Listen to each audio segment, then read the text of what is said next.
Assalamualaikum warahmatullahi wabarakatuh. Selamat siang teman-teman semua dan Pak Gede selaku dosen utama. Pada hari ini saya akan mempresentasikan tugas saya sebagai salah satu syarat untuk memenuhi kebutuhan nilai. Hari ini saya akan membawakan beberapa materi, di antaranya ada media dan budaya, lalu ada persimpangan media dan budaya Amerika, lalu ada evolusi media, dan terakhir ada konvergensi. Langsung aja yang pertama, media dan budaya. Budaya Popmania. Pada tahun 1850, sebuah epidemi melanda Amerika. Tetapi, alih-alih menyebabkan korban yang menderita demam atau flu, epidemi ini malah menyebabkan kegilaan yang luar biasa terhadap musik soprano Swedia Jenny Lind. Penyelenggara pertunjukan Amerika, PT Barnum, yang kemudian mendirikan sirkus yang sekarang dikenal sebagai Ringling Bros dan Barnum and Bailey. Seorang pemasar yang cerdik dan jutawan, mandiri dipuji karena menyebarkan lidomania melalui serangkaian bisnis pertunjukan yang cerdik bergerak. Barnum menjanjikan Lin bayaran $1.000 per malam yang belum pernah terjadi sebelumnya, setara dengan 28.300 pada tahun 2009 untuk seluruh tur pertunjukannya di Amerika Serikat. Namun, kemarahan Jenny yang mampu diciptakan oleh Barnum yang cerdas bukanlah fenomena unik. Kurang lebih 1 abad kemudian, sebuah kegilaan baru mengubah beberapa remaja Amerika menjadi anggota Beatlemania yang menjerit-jerit dan pingsan. Meskipun artis lain seperti Frank Sinatra dan Elvis Presley sudah tidak asing lagi dengan kerumunan orang yang maniak, The Beatles menarik perhatian yang belum pernah terjadi sebelumnya ketika mereka pertama kali tiba di Amerika Serikat. Ketika 4 orang Inggris itu mendarat di Bandara Kennedy, New York pada tahun 1964, mereka disambut oleh lebih dari 3.000 penggemar yang heboh.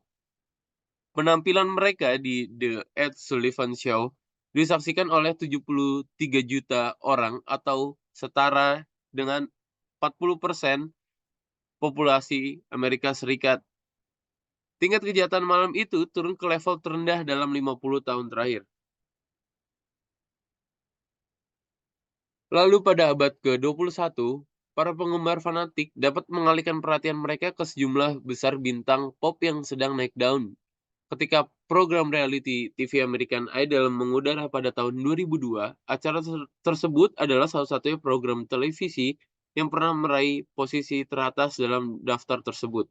Rating Nielsen selama 6 musim berturut-turut seringkali mencapai rata-rata lebih dari 30 juta pemirsa setiap malam. Para eksekutif jaringan televisi saingannya merasa khawatir dan menganggap raksasa pop tersebut sebagai pengganggu utama di halaman sekolah, bintang kematian, atau bahkan acara yang paling berdampak dalam sejarah pertelevisian. Menurut menurut mantan CEO NBC Universal Jeff Zucker tahun 2007, Carter tahun 2007, teknologi ponsel baru memungkinkan pemirsa untuk berperan langsung dalam upaya menghasilkan bintang melalui pemberian suara, mendaftar untuk menerima pesan teks, atau memainkan permainan trivia di ponsel mereka. Pada tahun 2009, AT&T memperkirakan lalu lintas teks terkait idol berjumlah 178 juta pesan. Lalu yang kedua ada persimpangan media dan budaya Amerika. Komunikasi massa, media massa, dan budaya. Komunikasi massa. Komunikasi massa mengacu pada informasi yang dikirimkan ke sebagian besar populasi. Media massa secara khusus mengacu pada sarana komunikasi yang dirancang untuk menjangkau khalayak luas. Lalu budaya umumnya mengacu pada nilai-nilai, sikap, keyakinan, dan praktik bersama yang menjadi ciri kelompok sosial, organisasi, atau institusi. Yang ketiga ada evolusi media. Apa yang media lakukan untuk kita? Media memenuhi beberapa peran dasar dalam masyarakat kita. Salah satu peran yang jelas adalah hiburan. Media dapat bertindak sebagai batu loncatan bagi imajinasi kita, sumber fantasi, dan jalan keluar dari kenyataan. Pada abad ke-19, para pembaca zaman Victoria yang kecewa dengan suramnya revolusi industri mendapati diri mereka tertarik pada dunia peri yang fantastis dan permulaan fiksi lainnya. Aspek lain yang berguna dari media adalah kemampuannya untuk bertindak sebagai forum publik untuk mendiskusikan isu-isu penting di surat kabar atau terbitan berkala lainnya. Surat kepada editor memungkinkan pembaca untuk menanggapi wartawan atau menyuarakan pendapat mereka tentang isu-isu terkini. Surat ini merupakan bagian penting dari surat kabar Amerika Serikat, bahkan ketika negara tersebut masih berada di bawah jajahan Inggris, dan surat-surat ini telah berfungsi sebagai sarana wacana publik sejak saat itu. Demikian pula media dapat digunakan untuk memantau pemerintah, dunia usaha, dan institusi lainnya. Novel Upton Sinclair pada tahun 1906, The Jungle, mengungkap kondisi menyedihkan di industri pengepakan daging pada pergantian abad. Dan pada awal tahun 1970-an, reporter Washington Post Bob Woodward dan Carl Bernstein mengungkap bukti pembobolan Watergate dan upaya menutupinya, yang pada akhirnya berujung pada pengunduran diri Presiden Richard Nixon. Berikut berikut beberapa agenda tersebut. Yang pertama, menghibur dan memberikan wadah untuk imajinasi. Yang kedua, mendidik dan memberi informasi. Yang ketiga, menjadi forum publik untuk berdiskusi mengenai isu-isu penting. Yang keempat, menjadi pengawas bagi pemerintah, dunia usaha, dan institusi lainnya. Namun penting untuk diingat bahwa tidak semua media diciptakan sama. Walaupun beberapa bentuk komunikasi massa lebih cocok untuk hiburan, bentuk lain lebih cocok digunakan sebagai tempat untuk menyebarkan informasi.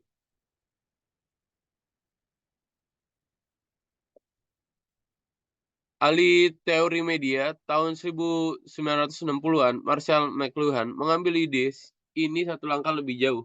Dengan menciptakan ungkapan terkenal, medium adalah pesan.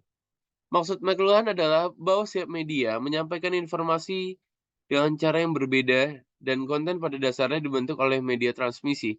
Misalnya saja, meskipun berita televisi mempunyai keuntungan karena menawarkan video dan liputan langsung, sehingga membuat berita menjadi lebih hidup.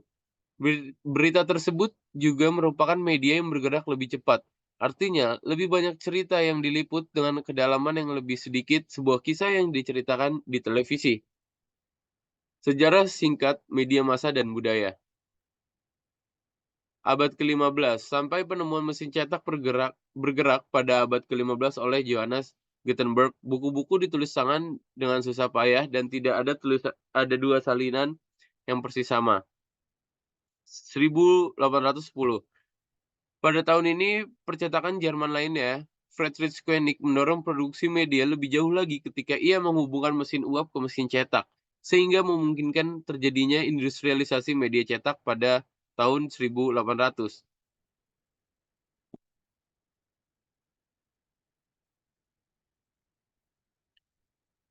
Lalu 1830-an, pada tahun ini surat kabar harian besar menghadapi ancaman baru dari munculnya surat kabar penny, yaitu surat kabar berbiaya rendah yang berfungsi sebagai sumber berita harian yang lebih murah dan sensasional. Mereka lebih menyukai berita pembunuhan dan petualangan dibandingkan berita politik yang kering pada hari itu. Pada awal abad ke-20, bentuk media massa non-cetak pertama kali yaitu radio. Meledak popularitasnya, radio yang lebih murah dibandingkan telepon dan tersedia secara luas pada tahun 1920-an. Memiliki kemampuan yang belum pernah terjadi sebelumnya dalam memungkinkan banyak orang mendengarkan acara yang sama pada waktu yang sama. Pada tahun 1924, pidato pemilu Calvin Coolidge menjangkau lebih dari 20 juta orang. Setelah Perang Dunia Kedua, pasca Perang Dunia Kedua di Amerika Serikat ditandai dengan kemakmuran dan diperkenalkannya bentuk komunikasi massa baru yang menarik, yaitu adalah televisi. Pada tahun 1946, sekitar 17.000 televisi ada di Amerika Serikat. Dalam waktu 7 tahun, 2/3 rumah tangga Amerika memiliki setidaknya satu set. Transisi teknologi membentuk industri media. Teknologi media baru. Teknologi media baru muncul menyebabkan perubahan sosial. Oleh karena itu, sulit untuk memilah secara rapi evolusi media berdasarkan sebab dan akibat yang jelas. Apakah radio memicu ledakan konsumeris pada tahun 1920-an? Atau apakah radio menjadi sangat populer karena menarik masyarakat yang sudah mengeksplorasi kecenderungan konsumeris? Mungkin sedikit dari keduanya. Inovasi teknologi seperti mesin uap, listrik, dan komunikasi nirkabel dan internet semuanya mempunyai dampak jangka panjang dan signifikan terhadap budaya Amerika. Edia era era media kontemporer dapat ditelusuri usul-usulnya kembali ke telegraf listrik yang dipatenkan di Amerika Serikat oleh Samuel Morse pada tahun 1837. Berkat telegraf, komunikasi tidak lagi dikaitkan dengan transportasi fisik pesan, tidak masalah apakah pesan perlu menempuh jarak 5 atau 500 mil. Tidak lama kemudian, komunikasi nirkabel yang akhirnya mengarah pada perkembangan radio, televisi, dan media penyiaran lainnya muncul sebagai perpanjangan dari teknologi telegraf. Meskipun banyak penemu abad ke-19 termasuk Nikola Tesla terlibat dalam eksperimen nirkabel awal. Guglielmo Marconi, kelahiran Italia lah yang diakui sebagai pengembang sistem radio nirkabel praktis pertama. Banyak orang terpesona dengan penemuan baru ini. Radio awal digunakan untuk komunikasi militer, namun tak lama kemudian teknologi tersebut memasuki rumah. Televisi yang terdiri dari gambar yang diubah menjadi impuls listrik ditransmisikan melalui kabel atau gelombang radio dan kemudian diubah kembali menjadi gambar. Sudah ada sebelum Perang Dunia II, tetapi mendapatkan popularitas umum pada tahun 1950-an. Pada tahun 1947, terdapat 178.000 pesawat televisi yang dibuat oleh Amerika Serikat. 5 tahun kemudian, 15 juta dibuat 15 juta dibuat. Radio, bioskop, dan teater langsung menurunkan karena media baru ini memungkinkan pemirsa dihibur dengan suara dan gambar bergerak di rumah mereka. Di Amerika Serikat, stasiun-stasiun komersial yang bersaing termasuk stasiun radio CBS NBC menyebabkan program-program berbasis komersial mendominasi. Di Inggris Raya, pemerintah mengelola penyiaran melalui British Broadcasting Corporation atau BBC. Mulai tahun 1955 ada 36 juta set TV di Amerika Serikat dan 4,8 juta di seluruh Eropa.